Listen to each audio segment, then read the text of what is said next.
কারো ক্যান্সার দেখে যদি এই দোয়াটা আপনি বিশ্বাসের সাথে পড়েন, জীবনে কোনোদিন ক্যান্সার রোগে আক্রান্ত হবেন না।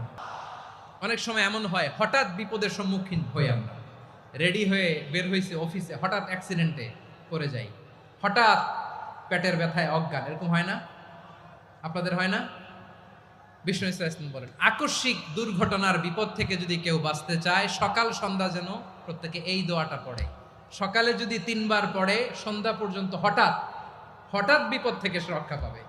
Two be protected from sudden calamity, sudden disaster, sudden calamity, হঠাৎ বিপদ, হঠাৎ ভয়ঙ্কর কোন আকস্মিক বিপদ থেকে আল্লাহ বাঁচায় দিবে। সকালে পড়লে সন্ধ্যা পর্যন্ত প্রোটেক্টেড, সন্ধ্যাবেলায় যদি 3 বার পরে সকাল পর্যন্ত প্রোটেক্টেড। সুবহানাল্লাহ পড়ে। দোয়াটা কি? দোয়াটা হচ্ছে বিসমিল্লাহিল্লাযী লা ইয়াদুররু মা'a ইসমিহি শাইউন ফিল আরদি ওয়ালা ফিস সামাই ওয়া হুয়াস সামিউল আলিম। ছোট না? অনেক ছোট, মুখস্থ করবেন।